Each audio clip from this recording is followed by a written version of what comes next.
Хотел бы искренне поприветствовать всех участников Международной парламентской конференции «Россия-Латинская Америка». Dear citizens of Russia, dear friends, today I again consider it necessary to return to the tragic events taking place in the Donbass and the key issues of ensuring the security of Russia itself. Let me start with what I said in my address of the 21st February this year. We are talking about what causes us particular concern and anxiety about those fundamental threats that year after year, step by step, are rudely and unceremoniously created by irresponsible politicians in the West in relation to our country.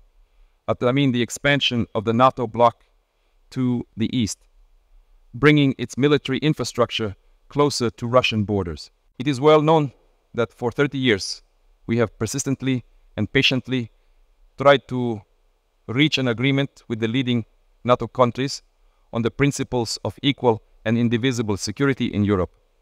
In response to our proposals, we constantly faced either cynical deception and lies or attempts to pressure and blackmail, while the North Atlantic Alliance, in the meantime, despite all our protests and concerns, is steadily expanding. The military machine is moving and, I repeat, is coming close to our borders.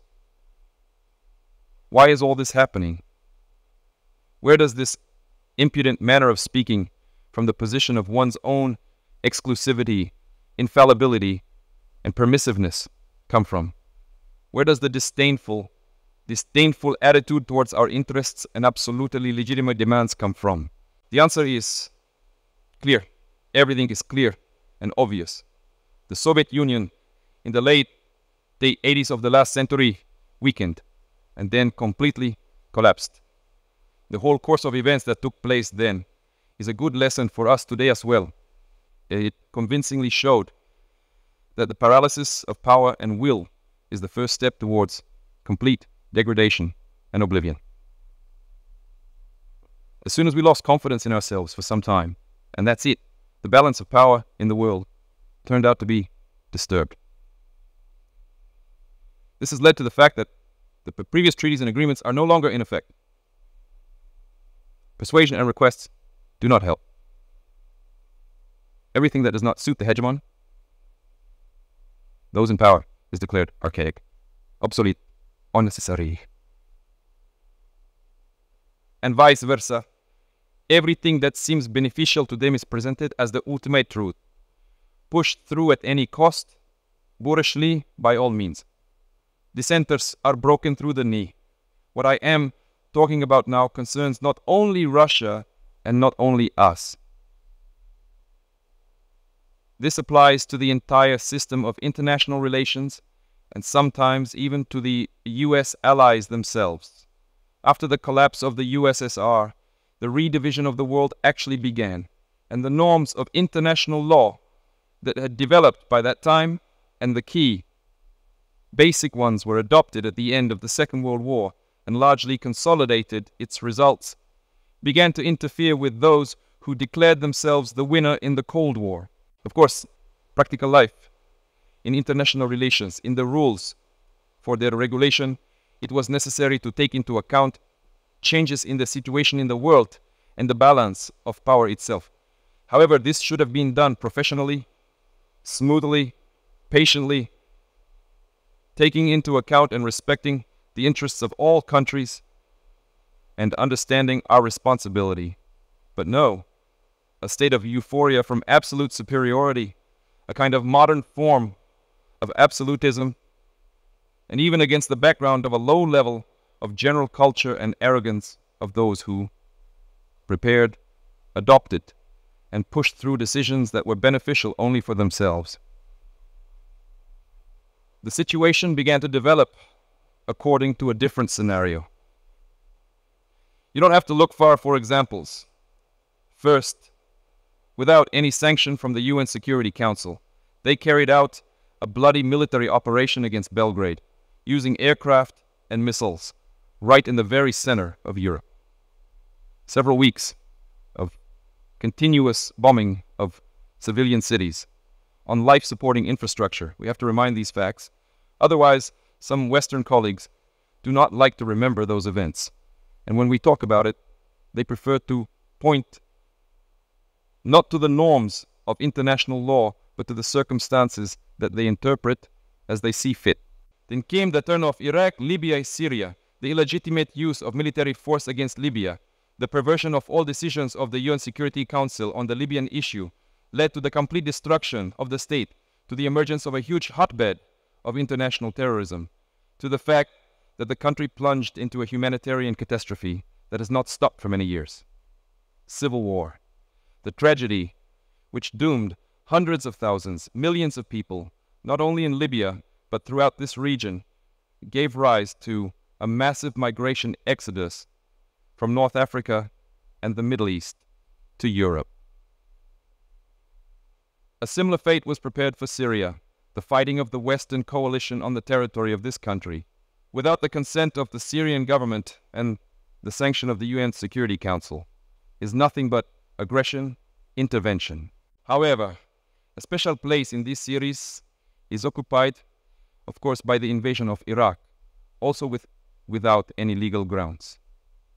As a pretext, they chose reliable information allegedly available to the United States about the presence of weapons of mass destruction in Iraq.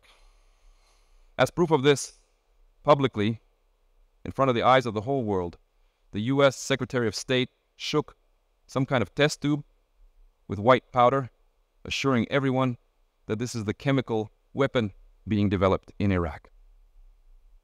And then it turned out that all this was a hoax, a bluff.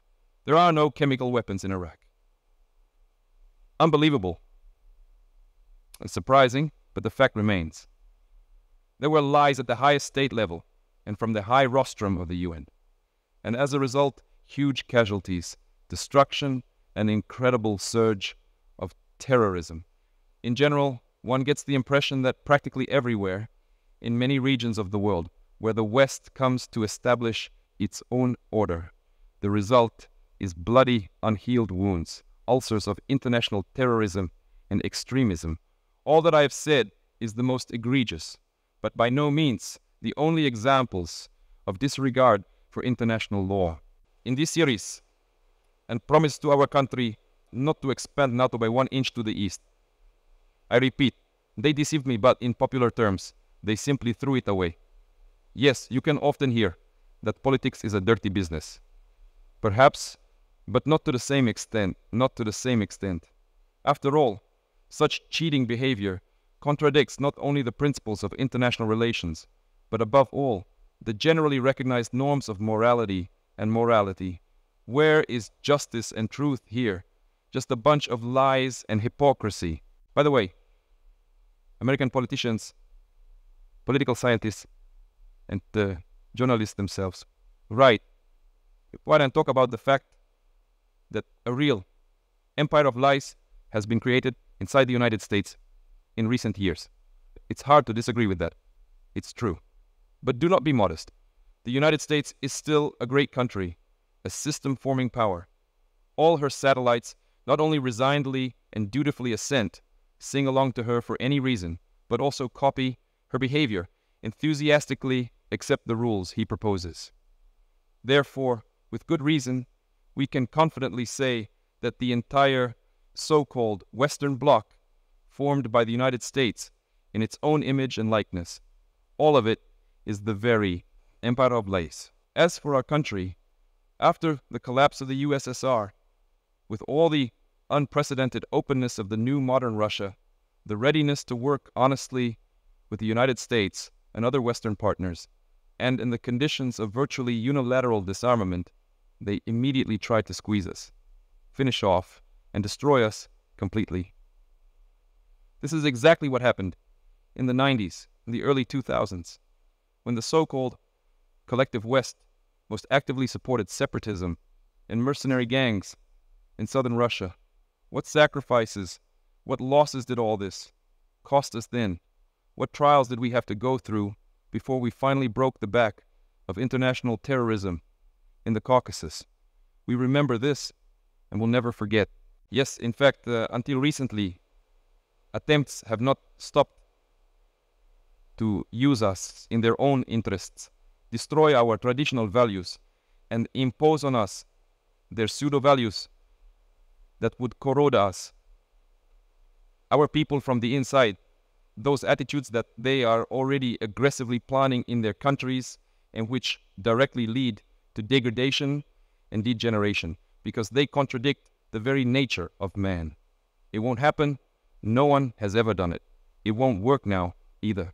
Despite everything, in December 2021, we nevertheless once again made an attempt to agree with the United States and its allies on the principles of ensuring security in Europe and on the non-expansion of NATO. Everything is in vain. The US position does not change. They do not consider it necessary to negotiate with Russia on this key issue for us. Pursuing their own goals, they neglect our interests. And of course, in this situation, we have a question. What to do next? What to expect? We know well from history how in the 1940s and early 1941s, the Soviet Union tried in every possible way to prevent or at least delay the outbreak of war. To this end, among other things, he tried literally to the last not to provoke a potential aggressor, did not carry out or postpone the most necessary, obvious actions to prepare for repelling an inevitable attack. And those steps that were nevertheless taken in the end were catastrophically delayed. As a result, the country was not ready to fully meet the invasion of Nazi Germany, which attacked our motherland on 22nd June 1941 without declaring war. The enemy was stopped and then crushed, but at a colossal cost. An attempt to appease the aggressor on the eve of the Great Patriotic War turned out to be a mistake that cost our people dearly. In the very first months of hostilities, we lost huge, strategically important territories and millions of people. The second time, we will not allow such a mistake. We have no right. Those who claim a world domination publicly, with impunity, and I emphasize without any reason, declare us, Russia, their enemy. Indeed, today, they have great financial, scientific, technological, and military capabilities. We are aware of this and objectively assess the threats constantly being addressed to us in the economic sphere, as well as our ability to resist this impudent and permanent blackmail. I repeat, we evaluate them without illusions, extremely realistically. As for the military sphere, modern Russia, even after the collapse of the USSR and the loss of a significant part of its potential, is today one of the most powerful nuclear powers in the world, and moreover, has certain advantages in a number of the latest types of weapons. In this regard, no one should have any doubts that a direct attack on our country will lead to defeat and dire consequences for any potential aggressor. At the same time, technologies, including defense technologies, are changing rapidly. Leadership in this area is passing and will continue to change hands. But the military development of the territories adjacent to our borders, if we allow it, will remain for decades to come, and maybe forever, and will create an ever-growing, absolutely unacceptable threat for Russia. Even now, as NATO expands to the east, the situation for our country is getting worse and more dangerous every year. Moreover, in recent days, the leadership of NATO has been openly talking about the need to accelerate, speed up the advancement of the alliance's infrastructure to the borders of Russia. In other words, they are hardening their position. We can no longer just continue to observe what is happening. It would be absolutely irresponsible on our part. Further expansion of the infrastructure of the North Atlantic Alliance, the military development of the territories of Ukraine that has begun, is unacceptable for us. The point, of course, is not the NATO organization itself. It is only an instrument of US foreign policy. The problem is that in the territories adjacent to us, I will note, in our own historical territories, an anti-Russia hostile to us is being created, which has been placed under complete external control, is intensively settled by the armed forces of NATO countries and is pumped up with the most modern weapons. For the United States and its allies, this is the so-called policy of containment of Russia, obvious geopolitical dividends. And for our country, this is ultimately a matter of life and death, a matter of our historical future as a people. And this is not an exaggeration, it is true. This is a real threat not just to our interests, but to the very existence of our state, its sovereignty. This is the very red line that has been talked about many times. They passed her. In this regard, and about the situation in the Donbass, we see that the forces that carried out a coup d'etat in Ukraine in 2014 seized power and are holding it with the help of, in fact, decorative electoral procedures, have finally abandoned the peaceful settlement of the conflict. For 8 years, endlessly long 8 years, we have done everything possible to resolve the situation by peaceful political means. All in vain. As I said it in my previous address, one cannot look at what is happening there without compassion. It was simply impossible to endure all this. It was necessary to immediately stop this nightmare, the genocide against the millions of people living there who rely only on Russia, hope only on us. It was these aspirations, feelings, pain of people that were for us the main motive for making a decision to recognize the People's Republics of Donbass. What I think is important to emphasize further, the leading NATO countries, in order to achieve their own goals, support extreme nationalists and neo-Nazis in Ukraine in everything, who, in turn, will never forgive the Crimeans and Sevastopol residents for their free choice, reunification with Russia. They, of course, will climb into the Crimea, and just like in the Donbass, with a war, in order to kill, as punishes from the gangs of Ukrainian nationalists, Hitler's accomplices killed defenseless people during the Great Patriotic War. They openly declare that they lay claim to a number of other Russian territories. The entire course of events and analysis of incoming information shows that Russia's clash with these forces is inevitable. It is only a matter of time. They are getting ready. They are waiting for the right time. Now they also claim to possess nuclear weapons. We will not allow this to be done. As I said earlier, after the collapse of the USSR, Russia accepted new geopolitical realities. We respect and will continue to treat all the newly formed countries in the post-Soviet space with respect. We respect and will continue to respect their sovereignty, and an example of this is the assistance we provided to Kazakhstan, which faced tragic events with a challenge to its statehood and integrity. But Russia cannot feel safe, develop, exist with a constant threat emanating from the territory of modern Ukraine. Let me remind you that in 2000-2005, we gave a military rebuff to terrorists in the Caucasus, defended the integrity of our state, saved Russia. In 2014, they supported the Crimeans and Sevastopol residents. In 2015, the armed forces used to put a reliable barrier to the penetration of terrorists from Syria into Russia. We had no other way to protect ourselves. The same thing is happening now. You and I simply have not been left with any other opportunity to protect Russia, our people, except for the one that we will be forced to use today. Circumstances require us to take decisive and immediate action. The People's Republics of Donbass turned to Russia with a request for help. In this regard, in accordance with Article 51 of Part 7 of the UN Charter, with the sanction of the Federation Council of Russia, and in pursuance of the treaties of friendship and mutual assistance ratified by the Federal Assembly on 22nd February this year, with the Donetsk People's Republic and the Luhansk People's Republic, I decided to conduct a special military operation.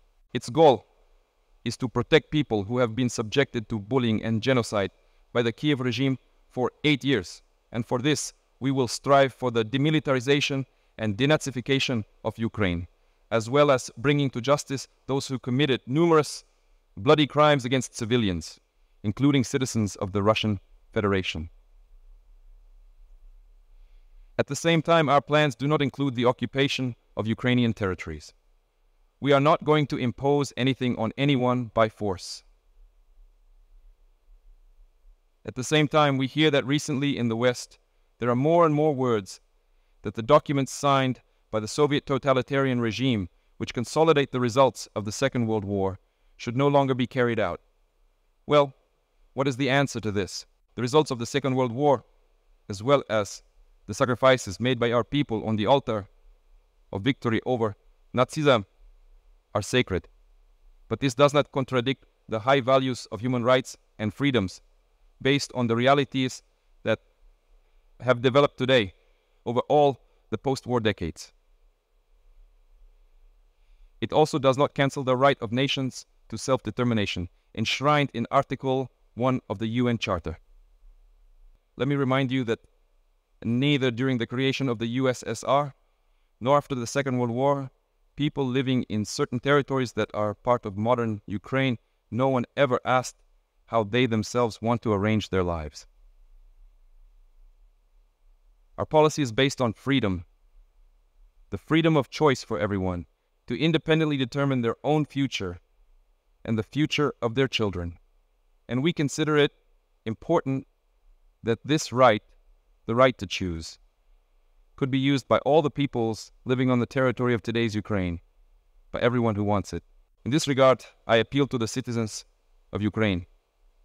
In 2014, Russia was obliged to protect the inhabitants of Crimea and Sevastopol from those whom you yourself call Nazis.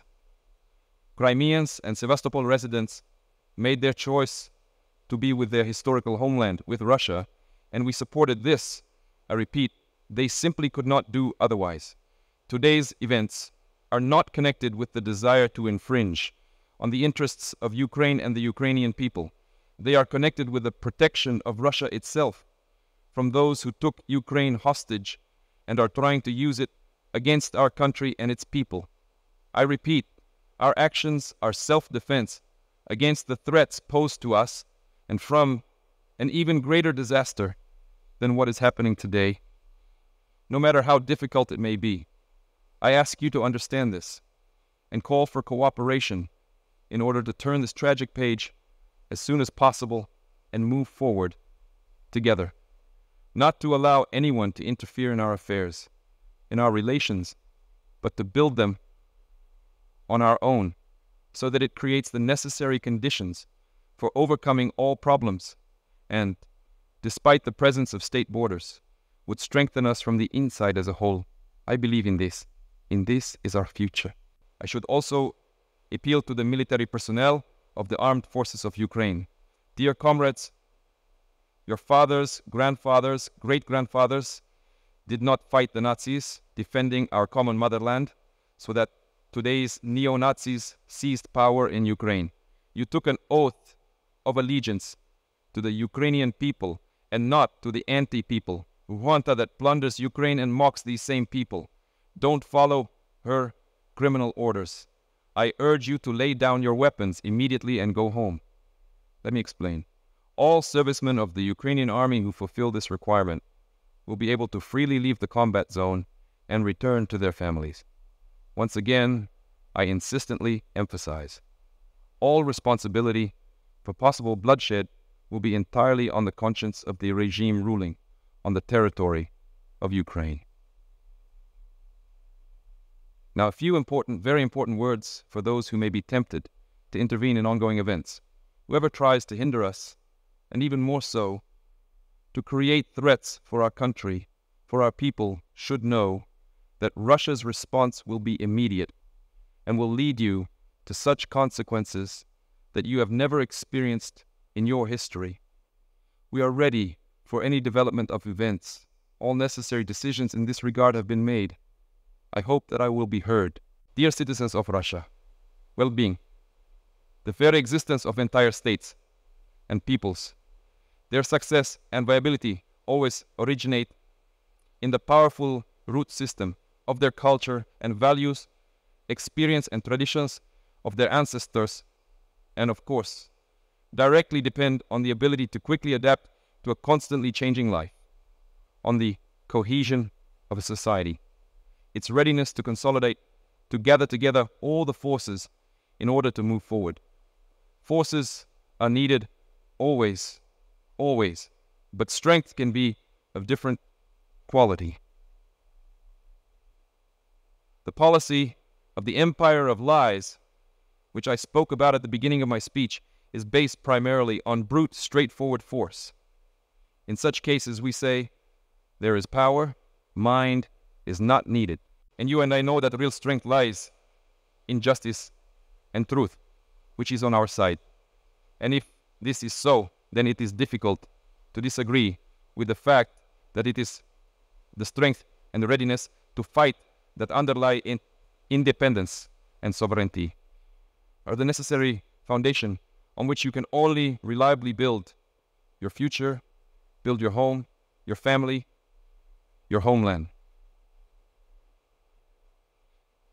Dear compatriots, I'm confident that the soldiers and officers of the Russian armed forces, devoted to their country, will professionally and courageously fulfill their duty. I have no doubt that all levels of government specialists responsible for the stability of our economy, financial system, social sphere, heads of our companies, and all Russian business will act in a coordinated and efficient manner. I count on a consolidated, patriotic position of all parliamentary parties and public forces. Ultimately, as it has always been in history, the fate of Russia is in the reliable hands of our multinational people. And this means that the decisions made will be implemented, the goals set will be achieved, the security of our motherland will be reliably guaranteed. I believe in your support, in that invincible strength that our love for the fatherland gives us. I would like to take a moment to thank all of my patrons who fund this work: Gold, Ben, DJ, Aaron, Edward, Space Captain, Myron, Harrison, Musicata, Carlisle, Ali, and Cece. If you would like to help fund more videos like this, please consider joining us on patreon.com/Time Unveiled or hit the join button below this video. I could not do it without all of your support. I would also like to thank all of you in the comments for your wonderful suggestions, and thank all of you for watching. Stay awesome.